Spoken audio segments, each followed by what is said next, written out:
This is Kevin Mayo, and today we're going to drink some Victory Dirt Wolf, which is their double IPA.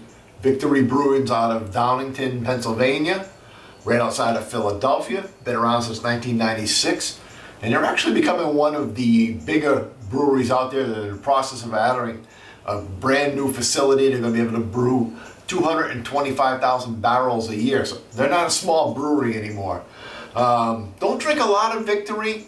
I think partly because they're always readily available around here. They've been distributed to Massachusetts and Connecticut forever, so I can get them anytime I want, and I tend to walk up and down the aisles and pick out things that are a little bit more newer, faster, prettier, rather than stick with some tried and trues.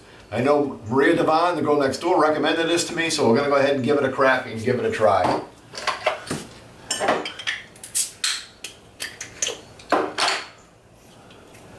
As always, if you like the reviews, please subscribe and go ahead and leave some comments. We'll be happy to answer your comments.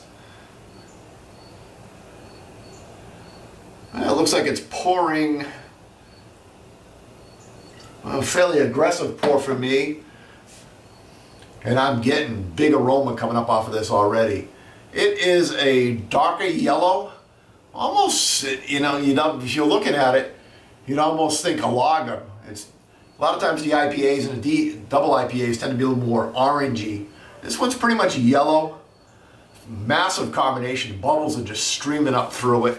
Don't know if we can see it.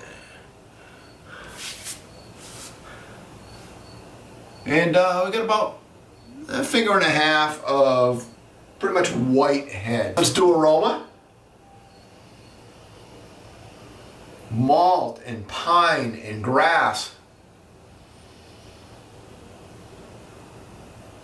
Cut grass.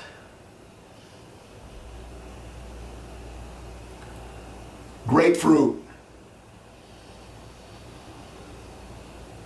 Orange. A little bit of dankness in there. Really big aroma coming off of this one.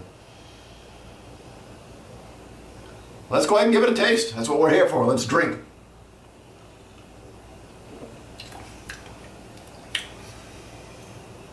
Oh man, that's good. Been a rough day at work. This one hits the spot. You get a nice bready malt up front.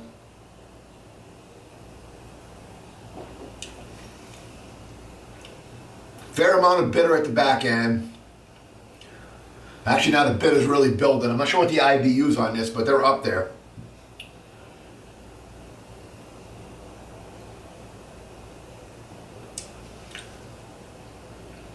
Getting that resin on the back of the tongue. Your tongue gets covered with it. It's thick.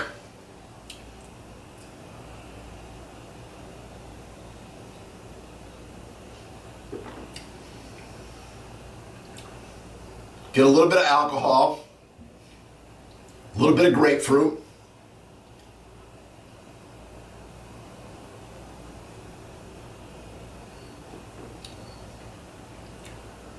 Thought I got a hint of mango in there. It's kind of like in an odd spot. So it starts with a nice malt up front, ends with a lot of bitter, decent mouthfeel. The florals and the citrus flavors are really fairly faint. They're not overly prominent in the drink. So it just drinks like a fairly, I don't know, say it's not really a West Coast IPA, but it's not really an East Coast IPA. It's kind of a little bit in between. So because you get a little bit of the stuff in the middle, but I guess it leans more towards the West Coast. But it's a nice, well-balanced West Coast. Even though you get a fair amount of bitter on it, it doesn't kill you. Nice beer. I'll give it a solid 86 out of 100. Till next time, keep drinking.